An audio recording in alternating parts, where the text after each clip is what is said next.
Yeah, thank you so much, and thanks for staying until now. So with us, actually, it's so that just the Mina Prison Forum is a project. Like it's not me, like it's the Middle East and North Africa. So it's the region, not yeah, but you said it right. Yeah.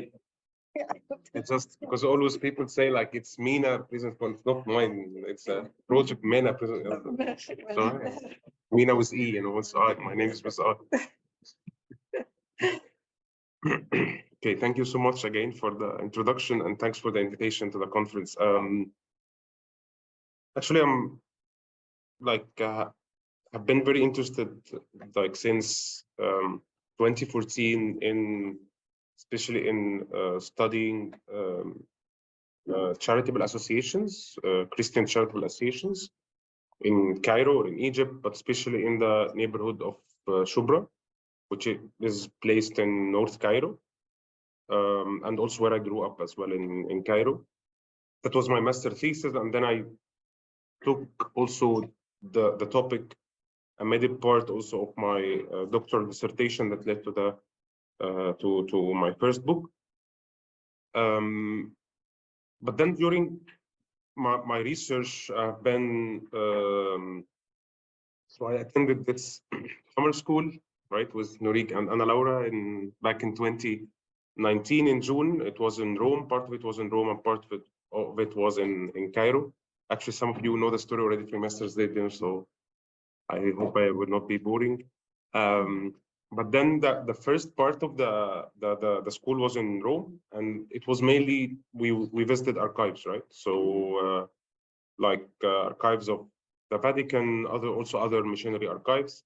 The second part was in Cairo, and we visited mainly missionary spaces. Some places were in Shubra, so there was a day in Shubra, but also there are other places and other also Christian spaces placed in Cairo. And like this gap between like the presence of paper archives in Rome and the presence of, if you want, people's interactions or people in Cairo without really presence of archives in Cairo, right?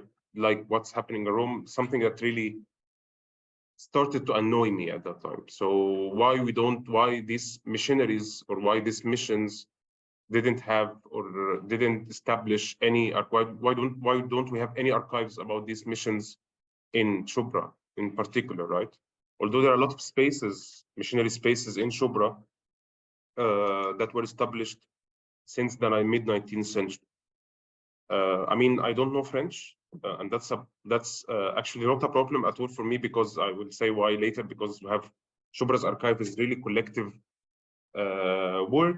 So, but the idea of Shubra's archive came from this very fundamental gap, right? The absence of archives in a neighborhood like Shubra.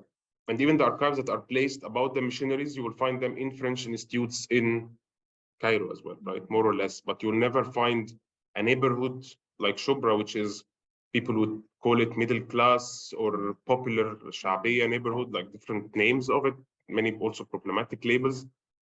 But that's not our topic today. But like Shubra as a neighborhood doesn't have these kind of archives, right? So so the idea came to establish Shubra's archive.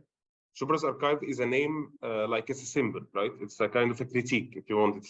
We don't have archives for Shubra, like, because people always call me like, do you have old pictures from? We don't have yet something about Shubra, but it's a critique. Like it's kind of, if you want to say post-colonial, you know, you are not talking just about the time-wise, but it's a critique of the colonial times. So it's the same. Shubra's archive is a critique of why archives, or the place of the archives, the location of the archives, and why they are not present in a neighborhood like Shubra. Okay, I will just maybe 2 minutes short video. I will appear in the video, so but not just because of me. It's just because of what will be said to conclude or to summarize Shubra's archive, and then we'll maybe continue, just to make it somehow funny. I can continue with other videos and don't speak about buttons. Okay, so very quickly, like, as you, that's not me.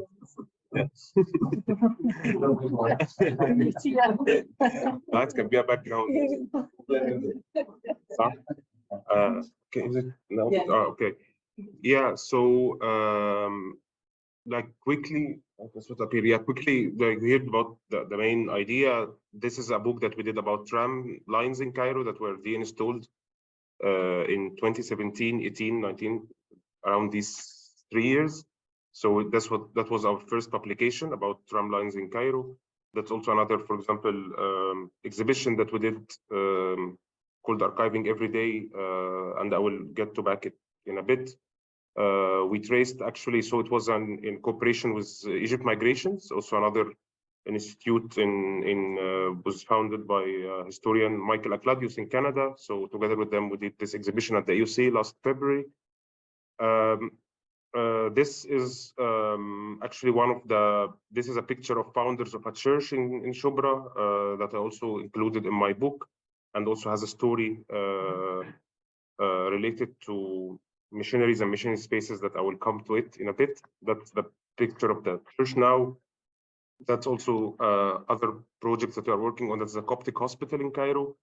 Close, not inside Shubra, but close from it, and also we are working on it as part of our work, like during our current project. That's another charitable association in which I did my master thesis, and also including in my PhD. Another picture of it. That's the opening of a new branch of this. Of this association.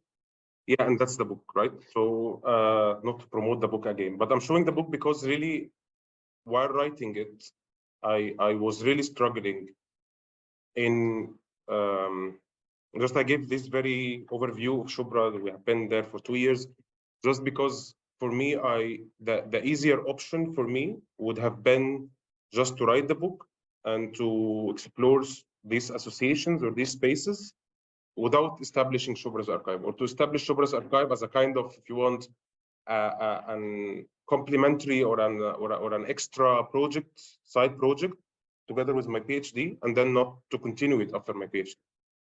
And but to be honest, and like we have a friend in joining us on Zoom, Yasmin. She is also among the audience in Zoom. She is a member of Shubra's archive. She is the head coordinator of it now. Other colleagues actually pushed me to continue working on Shubra's archive, because for them, as well as people living inside Cairo and inside neighborhoods similar to Shubra, we found this gap usually, right, between what's written about us historically and ethnographically, and how this knowledge is never actually kind of circulated or shared with the people, as it was mentioned in the video. So that's why I always kind of have self-critique on anything I write in English, on anything even I present in English. I always feel like there's something in return should be done to Shubra and to the inhabitants of Shubra and Shubra's archive. So talking about the missionary and missionary spaces, like our topic today. Like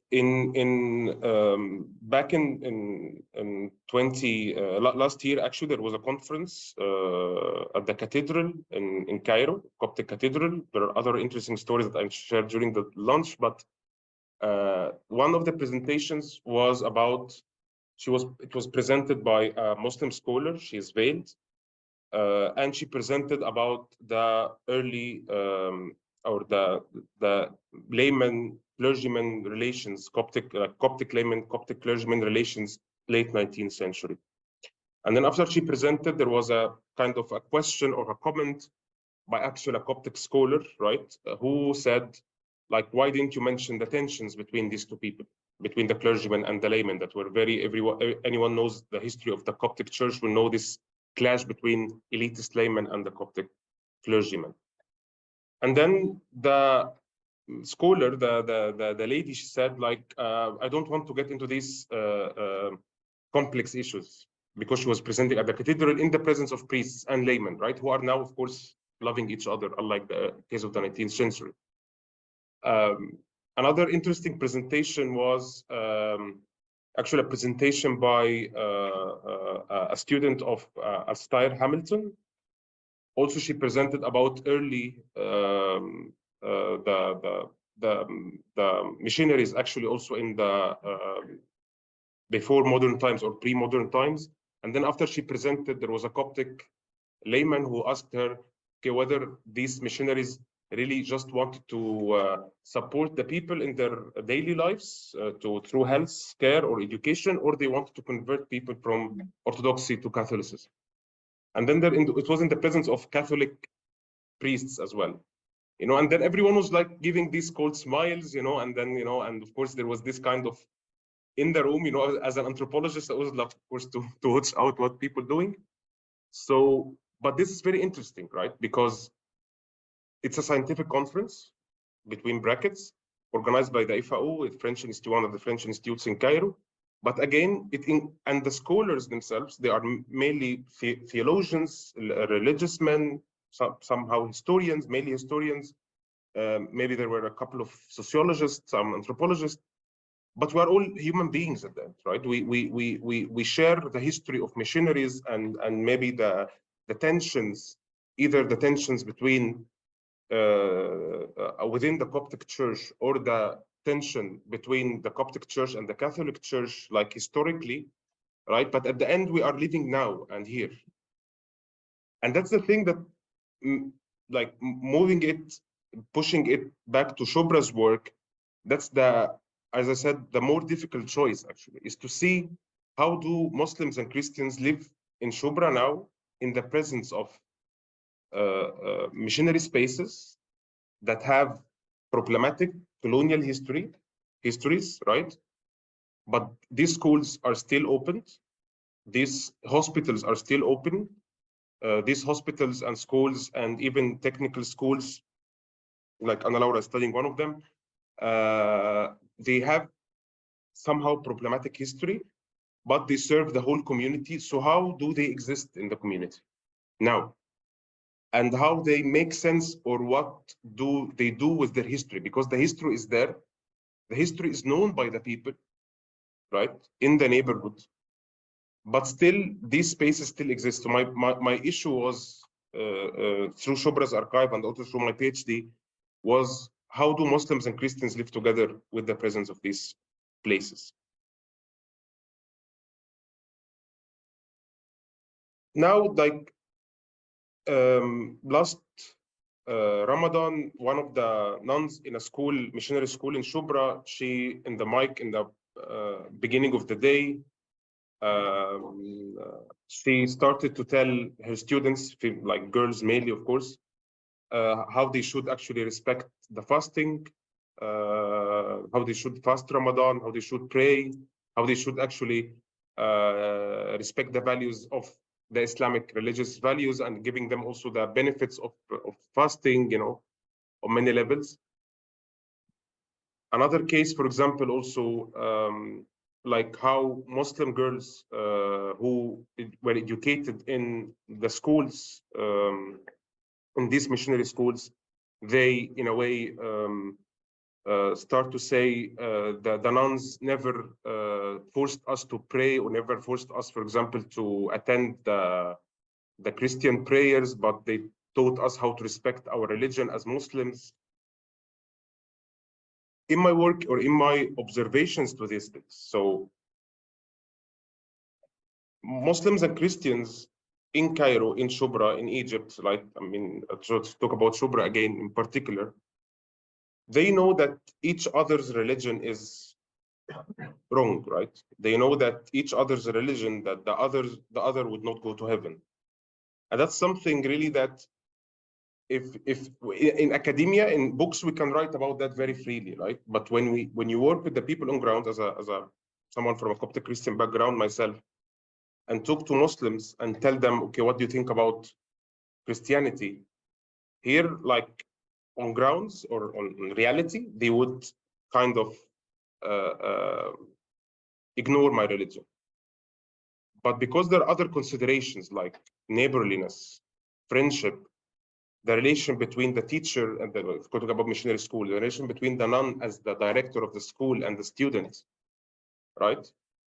Also the relation between the doctor in the hospital who is also might be a Christian examining a Muslim woman, for example, right?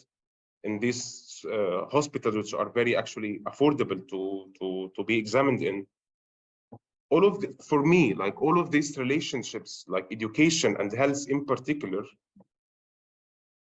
together with ideas about neighborliness, friendship, living together in one neighborhood, at somehow on some level conceal, that's my argument mainly, not only religious differences, theological ones that ignore each other or that like overlook each other's superiority, you know, like towards God and towards like heaven, but also it somehow conceals also historical tensions.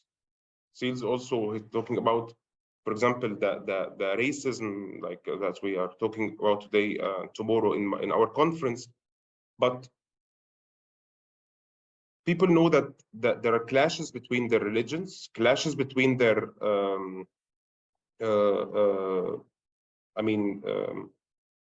between their holy books, but at the same time, these everyday relationships, right, give, for me, a new layer of, as the title of the presentation, an indigenous layer, actually, that overcome these historical tensions.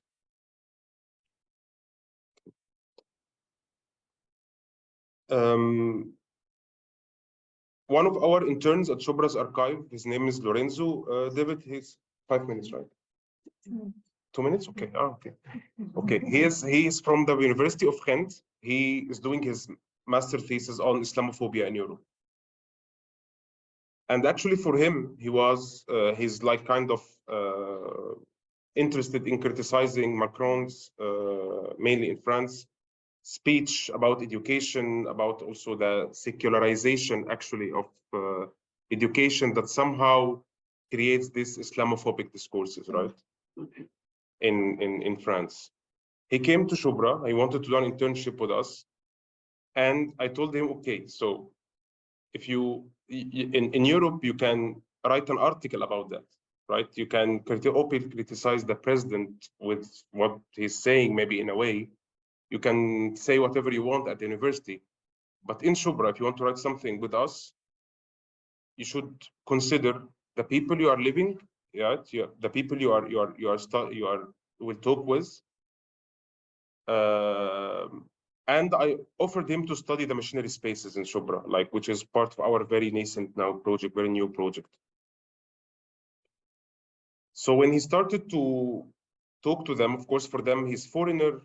Somehow I'm actually also excused him that I will speak about him today, so I'm not putting him on the spot. But he started to think actually kind of differently, not only about the context of Islam, how Islam works in Europe and through the Islamophobia, and how now in Shubra you are talking about also a country of a Muslim majority, but also the context of working on in a university context, right? Where you can freely speak in a way, in a scientific way, right? But also when you present this work to the community, when you hear from the people things about their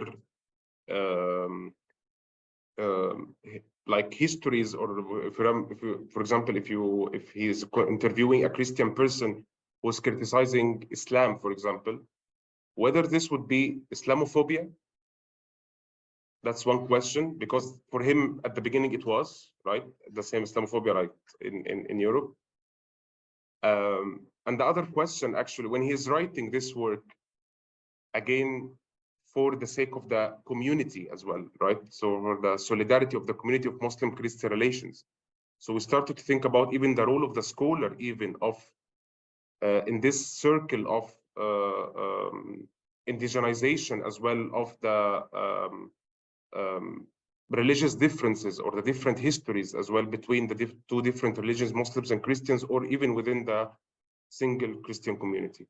So to cut it short, very short, I tried just today to talk about the work we do in Shubra more than the work that I did in academia, because for me it's more problematic. it asks me as a scholar to sometimes to hide things maybe that might evoke some problems within the community or within the Muslim-Christian relations, because I know the history of the missionaries and their colonial histories as a scholar. But as the founder of Shubra's archive, how should I approach this to the community today? I know the history of the racist, for example, depictions of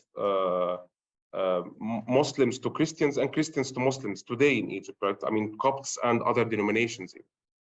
But I know them, right?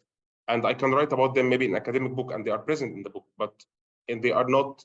How would I present them when I write about these things when I want to do an exhibition inside Shubra, as the exhibition that you saw about the tram lines, right? So this kind of how knowledge is produced when the people who actually contribute to their production are present during the circulation of this knowledge.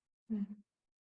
That's something even that is connected not only to the history of the missionaries, and I'm not a historian, but the history of the missionaries and the missions that came to Egypt for the sake of evangelizing and then changing into having these public services, but also it's connected to differences between different religions, between different even denominations within one religion. So yeah, okay, I will leave it here. Yeah, I'm done. Yeah. Okay, thank you. Merci beaucoup. Thank you so much. Thank you. Very good.